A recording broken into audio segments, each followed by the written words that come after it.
Yeah, it's certainly been a while, but we're finally back here for episode whatever number it is. It's supposed to be 21, but because I was going crazy and didn't want to book the go-home shows, I didn't book the go-home shows, so it's technically number 19. I think the thumbnail still says 21. If it doesn't, that's because I fixed it and it wasn't supposed to be. Blah, blah, blah. Anyway, we're here for the grandest stage of them all, apparently WrestleMania 34. Actually WrestleMania 35, which had got to long before actual WWE had got to WrestleMania, but did not book it for whatever reason. But we're here now. It is finally, indubitably that time. And we're here to kick off the granddaddy of them all. I did press, okay. We start off with the Women's Battle Royal. 30 women in this one. They are Alexa Bliss, Alicia Fox, Aaliyah, Bianca Belair, Candice LeRae, Carmella, Dana Brooke, Deonna Purrazzo, Io Shirai, Kairi Sane, Killer Kelly, Lacey Evans, Lacey Lane, Lana, Liv Morgan, Mandy Rose, Mia Yim, Mickie James, Naomi, Natalya, Nia Jax, Nikki Bella, Rhea Ripley, Ruby Riott, Sarah Logan, Sonya Deville, Tamina, Tainara Conti, Toni Storm, and Vanessa Bourne. The winner of the second ever Women's Battle Royal is Alexa Bliss. The final four were her, Nia Jax, Sonya Deville, and Kairi Sane. She last eliminated Nia Jax to pick up the win, and the most eliminations over the course of the match went to Rhea Ripley of NXT UK. So your new, I guess, Miss WrestleMania, Alexa Bliss, fresh off her babyface turn, getting a big win here on the pre-show.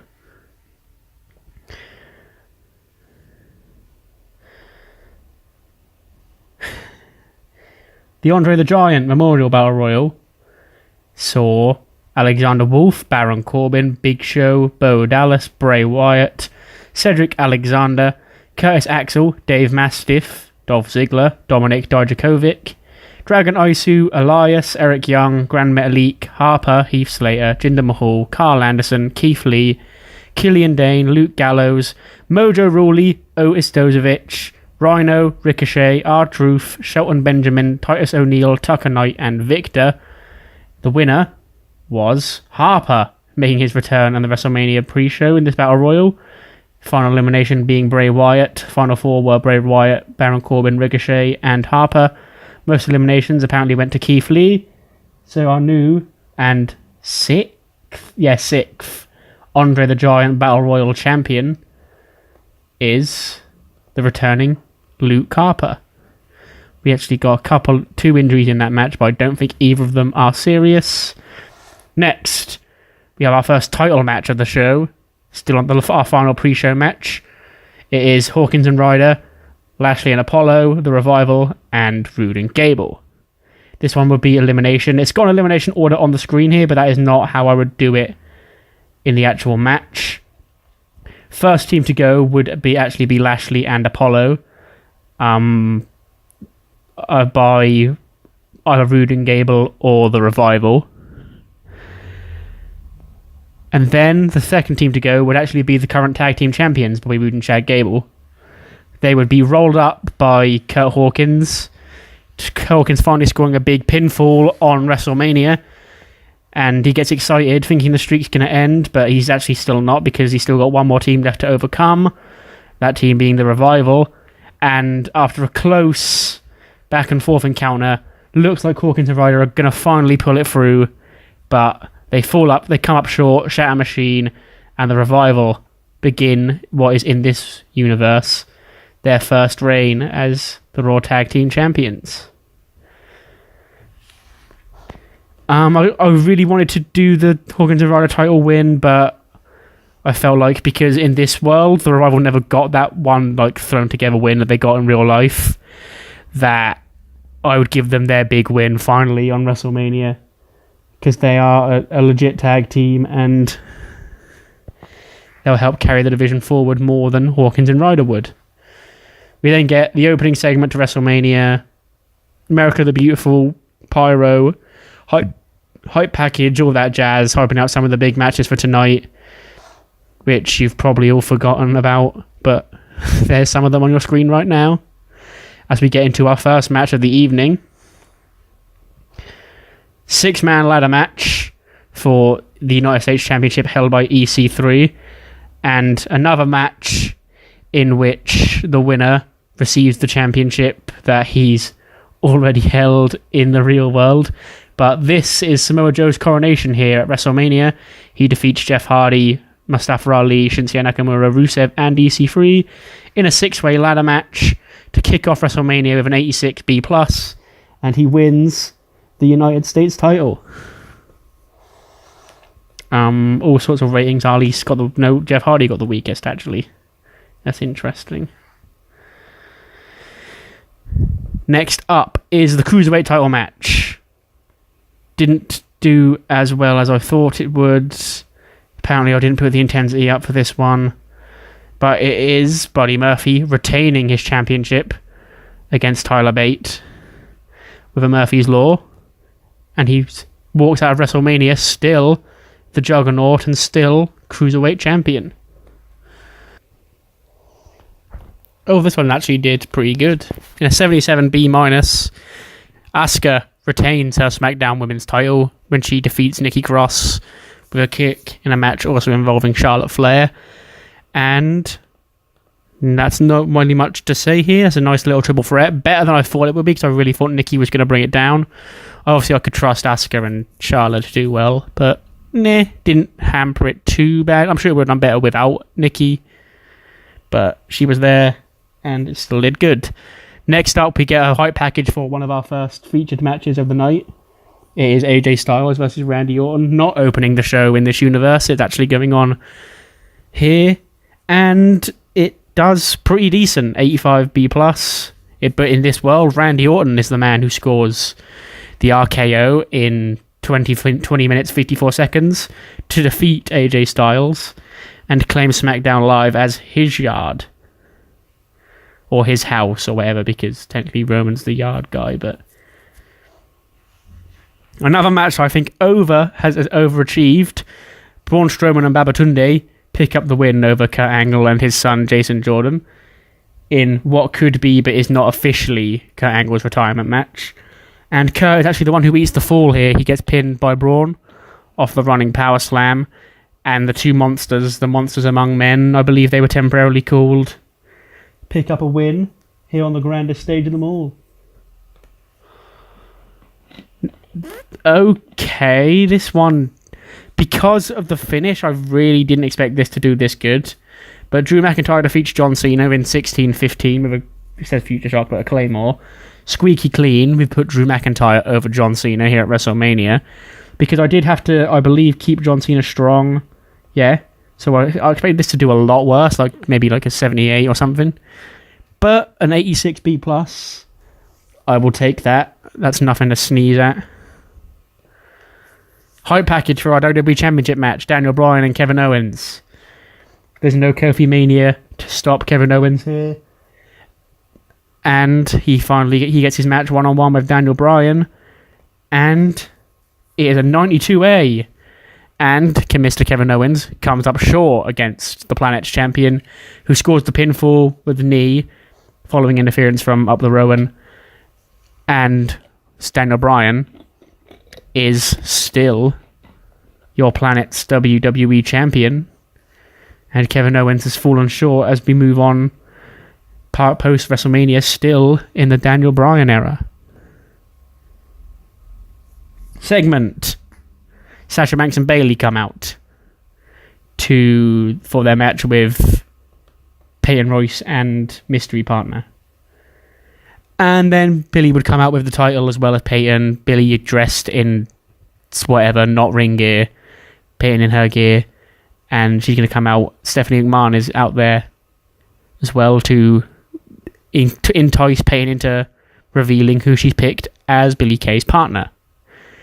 And Billy's like, well, she's really stalling. She's really trying to build up her part and make you think this is someone special. But as time goes on, it becomes more and more evident that Peyton has not found anybody.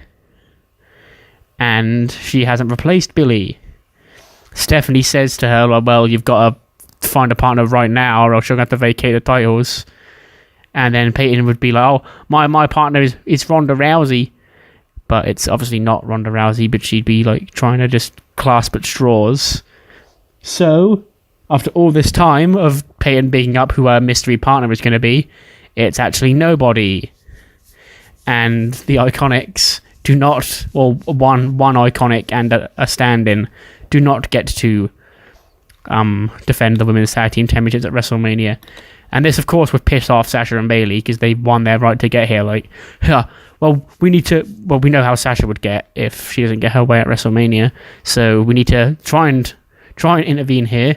And Stephanie says if there's any, on the off chance there's any two women back in the locker room that can stand in and get themselves a championship opportunity right here, right now, feel free to come out.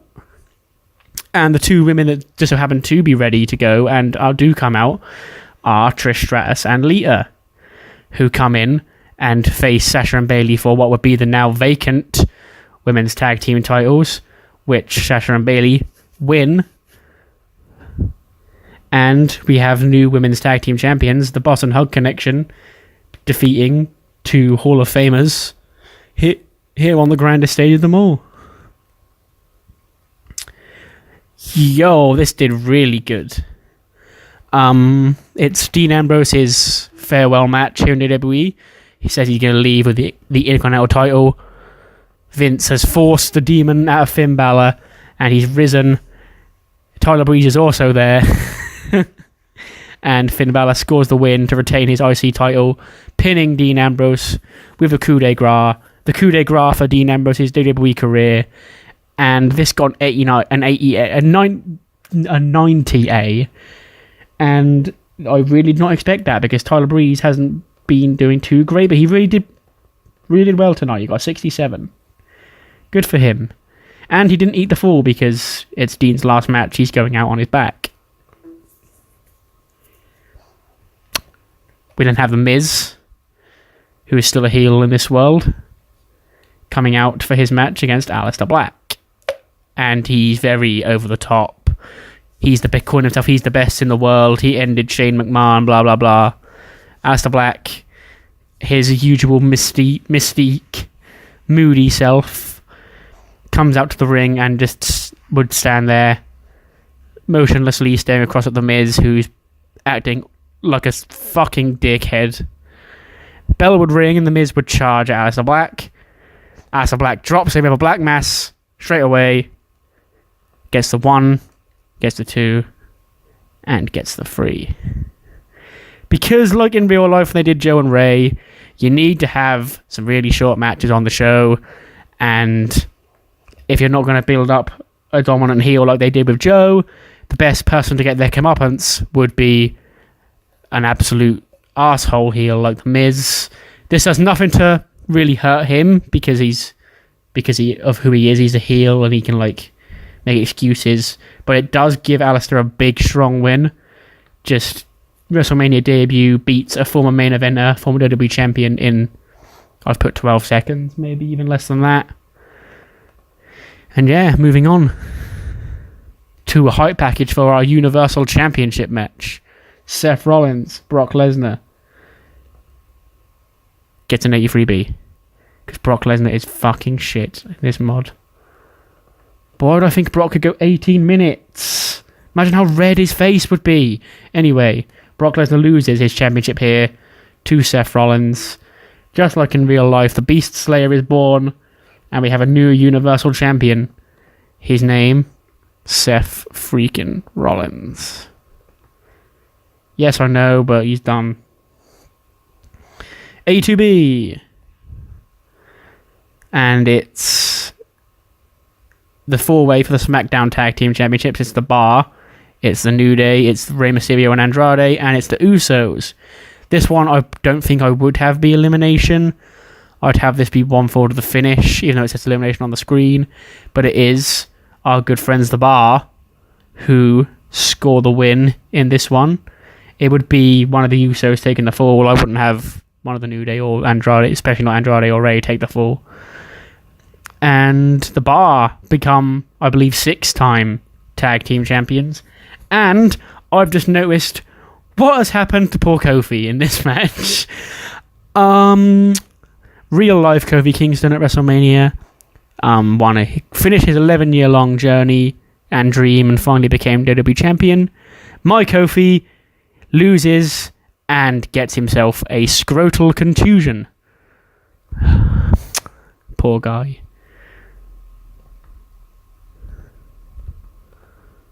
Main event time. We get a hype package for the match everyone wants to see. 1-on-1. Becky Lynch, Ronda Rousey. However, what possible direction could I take this one? Boom. A3B. Considering all the other stuff, like the set and the celebrities and all that, I'm not too bothered about it being an A3B. Because the show should still do really good. But yes, Becky Lynch scores the submission victory over Ronda Rousey to win the Raw Women's Championship. Becky got 90, that's going to do wonders for her winning in the main event. Show's over, we get 87B+. I'll take that given the situation with the women going on last and blah blah blah. Very mixed bag. A lot of it delivered more than I thought it would, to be fair. But yeah, that is WrestleMania done and dusted for this challenge run here. We'll start the long road to WrestleMania 36 in Tampa next time with the Raw after Mania. And maybe the shake-up. I think I might do the shake-up. I'll probably do an actual shake-up show, but there will definitely be some, unlike real life, we're definitely not saving everything for the shake-up show. There will definitely be some interesting occurrences on the Raw after WrestleMania. And I will hope to see you then. Farewell from MetLife Stadium.